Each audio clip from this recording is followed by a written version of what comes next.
AITA for forcing my family to babysit so I won't have to. I made a babysitting schedule for them. I 19 female have been living at home while juggling a part-time job, some freelance work, and online courses as I prepare to attend college next year. Life has been busy, but I like it that way. I have goals, and I'm working hard to reach them. My sister 25 female, on the other hand, has been dealing with a completely different set of challenges. She had her first child 8 months ago, and the father is completely out of the picture except for child support payments. It has been tough on her, I'll admit that. But what has been even tougher is how this entire situation has basically turned me into an unpaid, uncredited, and completely unappreciated nanny. Now, my mom was absolutely thrilled to become a grandmother for the first time. She practically worships my nephew, which would be sweet if it didn't mean that she constantly volunteers to babysit him without thinking about how it affects me. My sister works full-time, and my mom always assures her that she can leave the baby with us anytime she needs, whether it's for work, errands, or just to have some time to herself. And that would be fine, except that us really just means me. At first, I didn't mind too much. I love my nephew, and spending time with him can be fun. But what started as an occasional favor quickly turned into something else entirely. It became the expectation. My mom would accept the baby at any given time and then immediately pass him off to me. I'd be in the middle of my lessons, fully engaged, when suddenly my mom would walk in, plop my nephew down next to me, and tell me that I could always watch the recordings later or just ask someone else what I missed. I'd be knee-deep in my freelance work, trying to meet deadlines, only to hear that looking after a baby doesn't really require much and that I could surely do both at the same time. It was exhausting, but every time I tried to speak up, I was met with dismissiveness. If I said that I was too busy, my mom would act as if I was being dramatic. If I pointed out that it wasn't fair for her to offer my time without asking me, she would say that family is supposed to help each other. And my sister? She barely even acknowledged that I was doing all this extra work. She would drop off my nephew, go to work, come back, and then spend the evening relaxing while I was left scrambling to catch up on everything I had fallen behind on. The breaking point came last week. I had mentioned, not offered, that I didn't have to go to work that day and that I planned to stay home to catch up on my studies and finish some pending projects. I had a full day of tasks lined up. But apparently, to my mom and sister, that translated to, I am completely free and available to babysit for an entire day. Without asking me, they left my nephew with me for the entire day and disappeared. And I mean, the entire day. By the time they got back, I was fuming. I told them that they were being irresponsible and unfair. I told them that they had no right to assume that my time was less valuable than theirs. And do you know what they called me? A spoiled brat. I guess that wasn't enough, because later that night, my phone started blowing up. Apparently, my mom and sister had complained to my grandma and other members of the extended family, painting me as ungrateful and selfish for not wanting to help. My inbox was flooded with messages about how I needed to understand that my sister didn't have it easy as a single mother and that family helps family. I couldn't believe it. It was perfectly fine for me to be forced into an unpaid, full-time babysitting role, but the moment I pushed back, I was suddenly the villain. I was furious. And I was done. So I did something that I don't regret even one bit. I sent a message to the family group chat. I started off by saying that they were absolutely right, helping family is important, and we all need to support my sister. So, in the spirit of fairness, I had taken the time to create a babysitting schedule that allowed everyone to pitch in. I laid it all out in detail. Since one of my aunts visited my grandma on Mondays and Wednesdays, she could babysit those mornings. Another cousin and her siblings were usually home on Friday afternoons, so they could take a shift. I assigned specific slots to different family members, making sure that the responsibility was spread out evenly. And, of course, I still left some time for myself. I included Saturday mornings and Tuesday evenings as my designated babysitting shifts. My sister and my mom. They were thrilled. They thought it was a perfect solution. The rest of the family? Not so much. Suddenly, everyone had a problem with the idea of being expected to babysit. My aunts and cousins started making excuses. They were busy. They had other responsibilities. They couldn't possibly commit to a schedule like that. The hypocrisy was staggering. These were the same people who had been bombarding me with guilt-tripping messages just hours earlier, insisting that I needed to step up and help. But the moment that same obligation was placed on them, it was unfair. It was too much. And then, someone pointed out the elephant in the room. My sister wasn't actually responsible for any full-day shifts in the schedule I made. If everyone else was expected to pitch in, why wasn't the actual mother of the child taking on a bigger role? That sparked a whole new argument. Some family members started questioning whether my sister was being too reliant on others, while my mom rushed to defend her, saying that she needed time to work and unwind. It was glorious.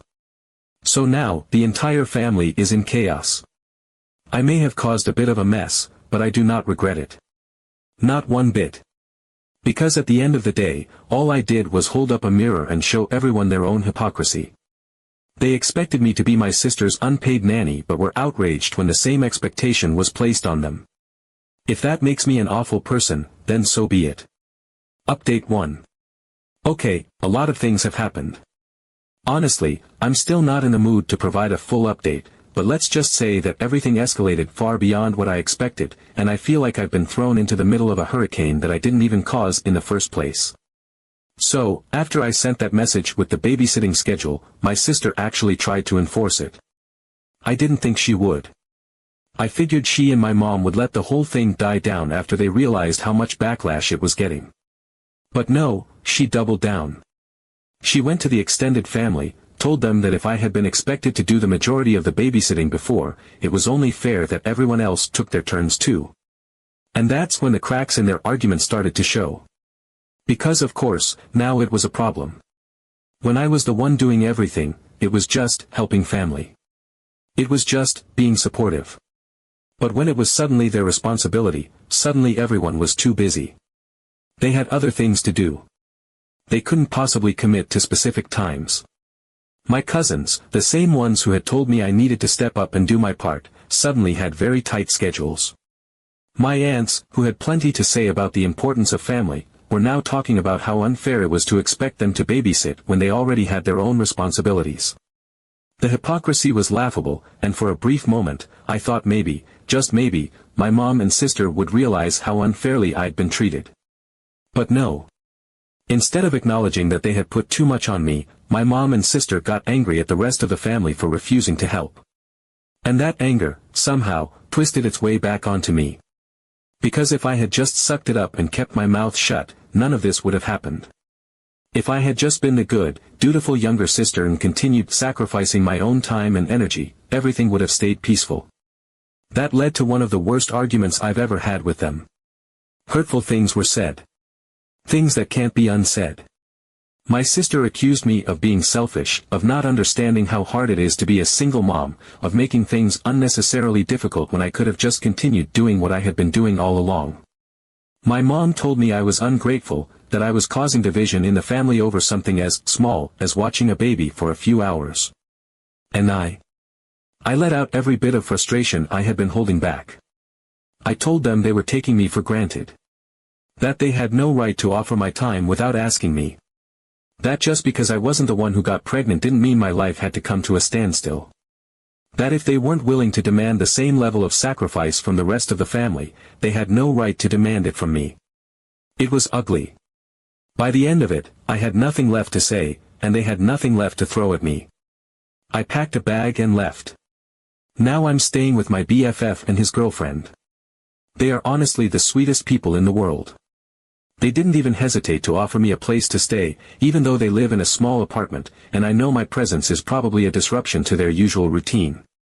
I've offered to pay for groceries, to help with whatever they need, but they keep telling me I don't have to worry about it. That I can stay as long as I need. And while I appreciate them more than I can put into words, I also know this isn't a long-term solution. I need a plan, because I can't just camp out in their living room forever. Meanwhile, my phone has been buzzing non-stop. My mom and sister aren't apologizing, they're complaining. To everyone. To extended family, to mutual friends, to anyone who will listen. Apparently, I've abandoned them. I've left my poor, struggling sister without support. I've put my mother in an impossible position where she now has to figure out childcare without my help. And of course, the rest of the family has opinions. Some of them are saying this is what my mom and sister deserve for expecting me to do everything. Others are still trying to guilt me, saying that at the end of the day, my nephew is the one who's going to suffer from all this. And yeah, I feel guilty about that. Because he is innocent in all of this. He didn't ask to be born into a messy situation. But at the same time, I am not his mother. His care is not my ultimate responsibility. And if my sister can't handle raising him without completely upending my life in the process, then maybe that's something she needs to address instead of just dumping everything on me. Now, there's another layer to this entire disaster. The Sunday family gathering. Normally, these happen every week, and they're just a time for everyone to catch up, have dinner together, talk about whatever is going on. But this time, it's different. Because my grandma's eldest daughter, my mom's oldest sister, is coming in from out of state. This is a big deal. She's not just another family member. She's kind of the family member. The one everyone listens to. The one who has always been the level-headed, rational person that even my mom respects. She's also my grandma's golden child, but not in an obnoxious way.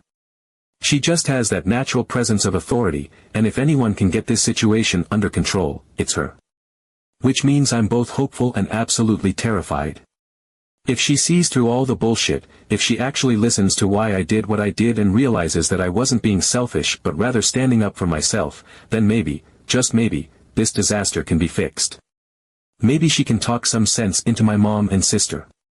Maybe she can get them to actually hear me instead of just dismissing everything as me being difficult. But there's also the very real possibility that she'll see things the same way my mom and sister do. That she'll see me as the troublemaker. That she'll tell me I should have just kept my mouth shut. That I should have continued doing my part for the sake of family harmony. And if that happens, I don't know what I'll do. Because if she takes their side, then that means I really am on my own in this. So now, I'm just waiting.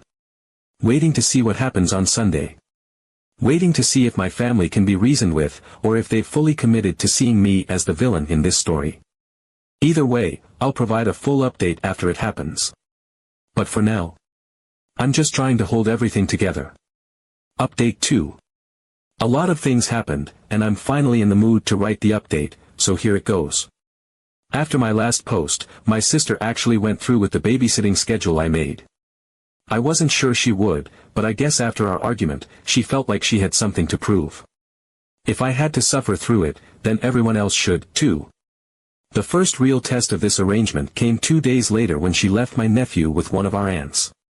This particular aunt had prior plans. She was meeting some friends for brunch, but she reluctantly took him anyway, probably assuming it wouldn't be a big deal. Turns out, taking care of a fussy 8-month-old in a restaurant while trying to have a nice meal and socialize isn't exactly a relaxing experience.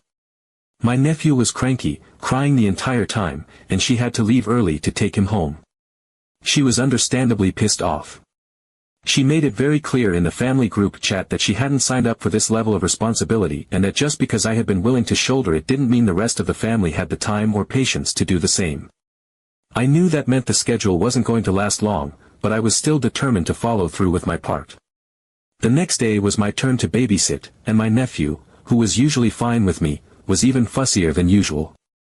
He was irritable, coughing, and something about the way he was acting just felt off. I didn't want to overreact, but I had a bad feeling. My mom wasn't home, and when I called her, she didn't answer. I tried again. Nothing. For 2 hours, I watched my nephew as his discomfort seemed to escalate. He was warm to the touch, and I was getting more worried by the minute. Finally, my mom called me back. I told her something was wrong, and she rushed home. When she checked him, he had a mild fever. We immediately called my sister, expecting her to be concerned and rush over. Instead, she was furious, not at herself for leaving her sick baby, not at my mom for dropping the ball, but at our aunt for taking him out to brunch the previous day. She exploded in the family group chat, accusing our aunt of being irresponsible. How dare she take the baby out? How dare she expose him to germs? How could she be so careless? The same woman who had spent years preaching about family supporting each other suddenly had zero hesitation in throwing that same family member under the bus the moment something went wrong. Our aunt was livid. The entire chat blew up. Arguments were flying back and forth. Some people took my sister's side, saying the baby's health should have been the priority, while others called her out for blaming everyone but herself. That's when my mom and sister decided that I was actually the one responsible for this whole mess. It was my babysitting schedule that got the extended family involved in the first place. I had disrupted the delicate balance of things. I had forced other people to take on responsibilities they didn't want. If I had just kept my mouth shut and continued doing everything myself, none of this would have happened. They turned on me so quickly it almost gave me whiplash. That was my breaking point. I had been biting my tongue, trying to stay composed, trying to navigate all of this without making things worse. But something inside me snapped. I told my sister that she was negligent, that she was acting like a part-time mother, that it was insane how she expected everyone else to carry the weight of her choices. The words came out before I could stop them, and the second they did, I regretted them. Not because I didn't mean them, but because I knew they were about to be used against me. And I was right. My mom immediately countered with something that cut me deeper than I expected. She said that if my dad could hear me, he would be so disappointed. He always believed in putting family above everything. He always wanted us to be there for each other, and now I was acting selfish and cruel. That completely broke me. My dad had been my best ally, the person who understood me in a way no one else in the family did. I had spent years missing him, holding on to the memories we had, trying to make choices that would have made him proud. And now my mom was weaponizing his memory against me. I was so angry, so hurt, so done, that I did something I didn't even think through. I told my sister that I expected her to pay me back in full for the money I had taken from my college fund to start one for my nephew. Some context: when my sister had my nephew, I wanted to do something to honor my dad. He had always emphasized the importance of education, and I knew he would have set up a fund for his grandson if he had been here. So I took $5,000 from my own college savings and put it into an account for my nephew. It felt like the right thing to do. It felt like something my dad would have done. But standing there in that moment, watching my mom and sister tear me down, I felt so betrayed that I wanted every piece of me they had ever taken back. My sister looked completely shocked. My mom called me petty. I didn't care.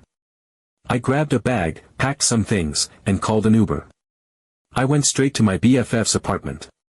He and his girlfriend welcomed me without hesitation. They told me I could stay as long as I needed, that I didn't need to explain, that they were there for me. I spent the next few days blocking calls and messages from my mom, my sister, and most of the family. But then last Friday, I got a call from an unknown number. I answered, and it was one of my eldest aunt's daughters. She told me she had been following the whole situation from afar and that her family was coming into town. More specifically, my eldest aunt, the aunt, my mom's oldest sister, the one who was basically the respected authority figure of the family, was planning to have a serious talk with all of us. I'm not going to lie. The second I heard that, my stomach dropped. My aunt wasn't someone who got involved in petty drama. If she was stepping in, it meant this situation had officially escalated into something bigger than I ever expected. I had no idea what she was going to say. All I knew was that I had to prepare myself for whatever was coming next.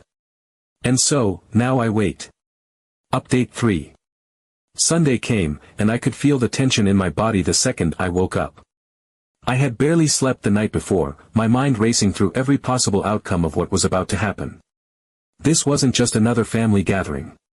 This was the conversation. The one that could change everything, or confirm that nothing would ever change. My BFF and his girlfriend insisted on coming with me for moral support. They weren't about to let me walk into that lion's den alone, and honestly, I was beyond grateful to have them there. I wasn't sure how my family would react to me bringing outsiders into the situation, but at this point, I didn't care. If my mom and sister could whine to the entire family about me, then I could bring 2 people who had actually been there for me when I needed it. When we arrived at my grandma's house, the atmosphere was thick with tension. My mom and sister were already there, but I barely acknowledged them. I wasn't ready. I wasn't about to get into anything before Rose, my eldest aunt, the powerhouse, the voice of reason, stepped in.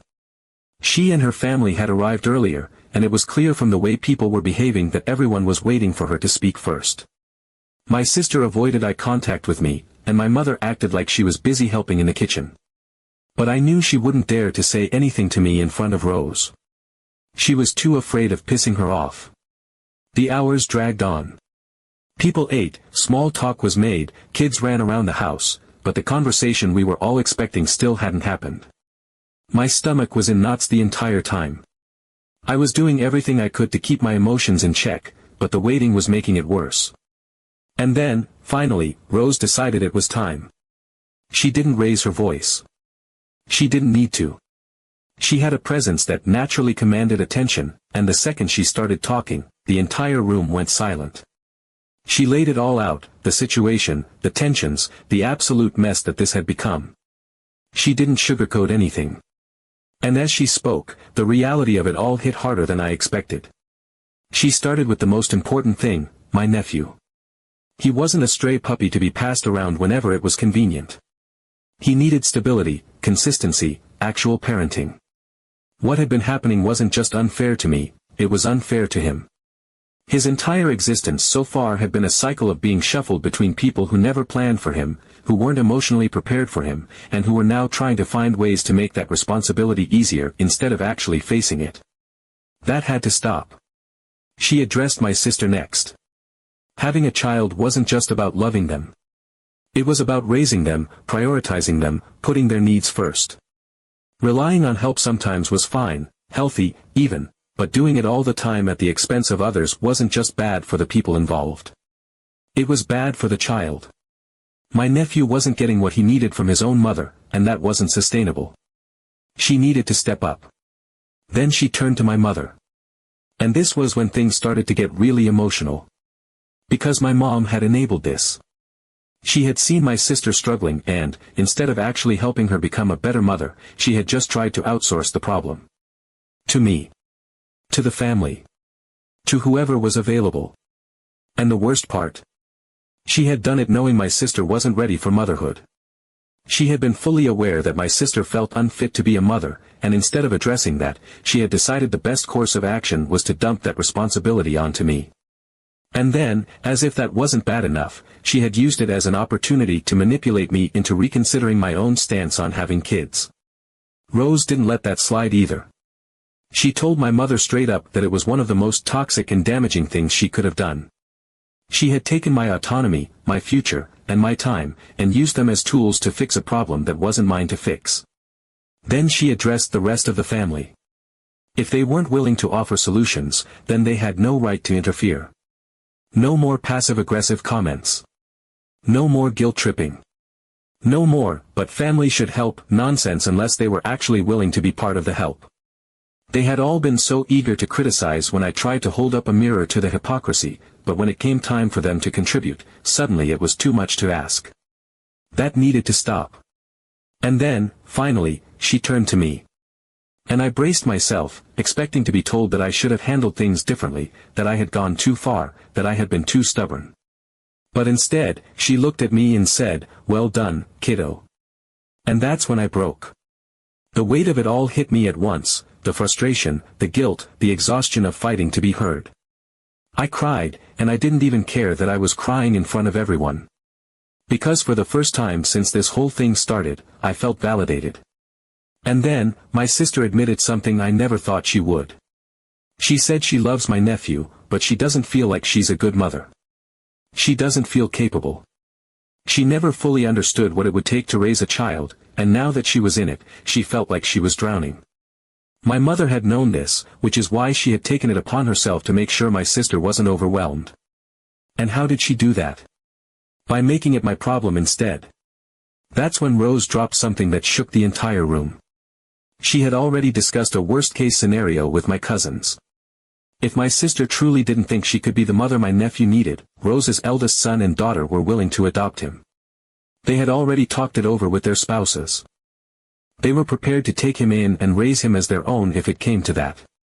But if my sister did make that choice, it would be permanent. This wouldn't be some arrangement where she could dump him for weeks at a time and pick him up whenever it was convenient. If she gave him up, it would be forever. That was the moment everything really sank in for my sister. Because this wasn't just a matter of convenience anymore. It wasn't about finding temporary relief. This was her reality. Her choice. Her responsibility. And she had to figure out what kind of mother she was going to be. By the end of it, we were all emotionally drained. My sister agreed to start seeing a therapist. My mom and I apologized to each other, and I clarified that I never actually wanted her to reimburse me for the money in my nephew's college fund. Some of the extended family even apologized for pressuring me in the first place. I moved back home, but under new conditions. I agreed to babysit 3 times a week, but on my terms, and only for reasonable periods of time.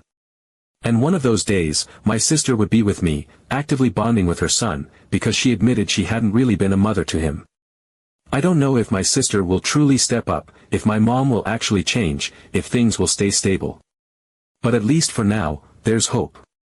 And that's more than I had a few weeks ago. So, thank you to everyone who supported me.